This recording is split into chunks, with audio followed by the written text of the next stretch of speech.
I'm Simon Wijnberg, and I'm the CEO of Impact Free Water, a company that was set up to commercialize the wave energy technology that I've been developing since 2001. I'm passionate about the environment, I'm passionate about making a difference, and I've chosen this extraordinarily challenging route to make a difference by developing wave energy and getting it to serve communities ultimately in an environmentally friendly way where they can thrive rather than suffer a multitude of diseases associated with poor water quality.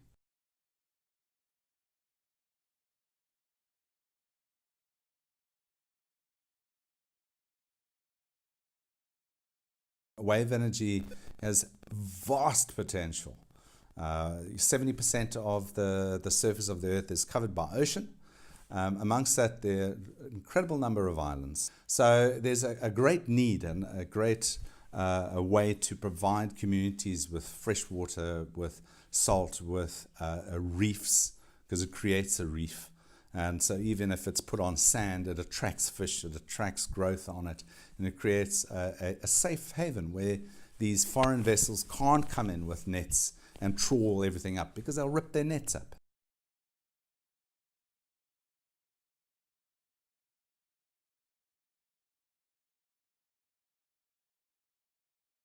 So I really felt like I wanted to make a difference to the future ultimately, because if we don't actually do something, who's going to? If you care, you've got to do something about it, and in the process you actually feel empowered and much better about everything that's going on by trying to change it and make a positive future for our children.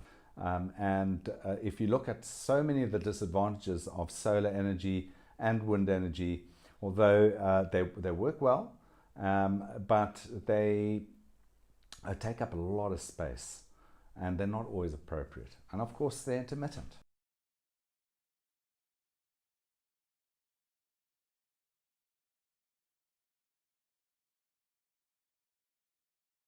We call it a WERP, or wave energy reverse osmosis pump, and it uses wave energy, the orbital motion of waves, to compress and pre-filter seawater, which we draw from offshore, about 1 to 2 kilometers offshore, and pump at high pressure to the coast. High pressure has many advantages. It's more efficient in driving a process rather than producing electricity first.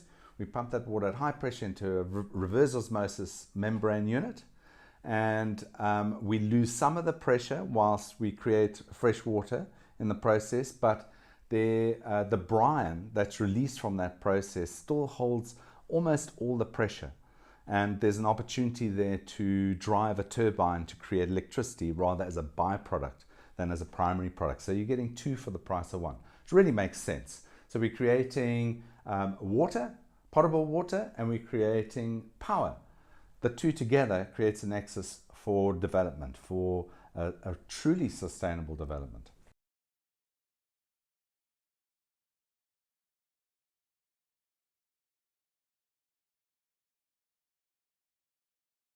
The community is called Dyersville.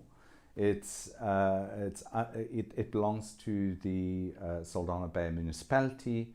It is situated in a bay, adjacent to a bay called Danger Bay, which is just north of Saldanha, the entrance to Saldanha Lagoon.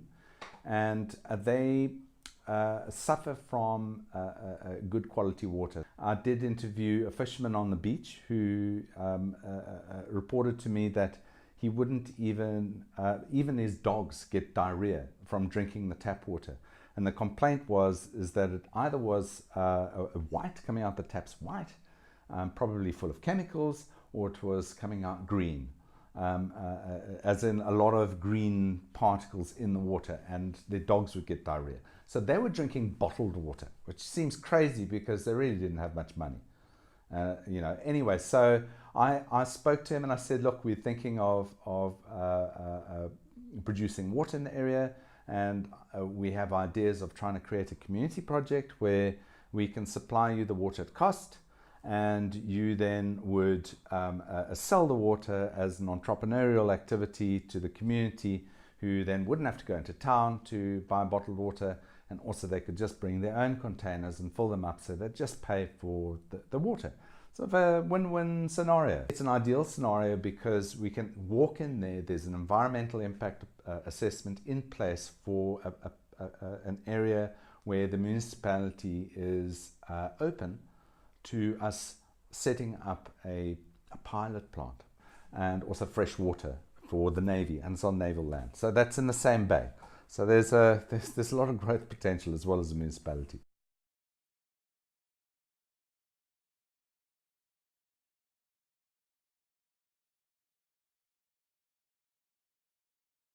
And that's the beauty of this technology, is more than 60% of the cost of producing water using reverse osmosis is the power required to run it.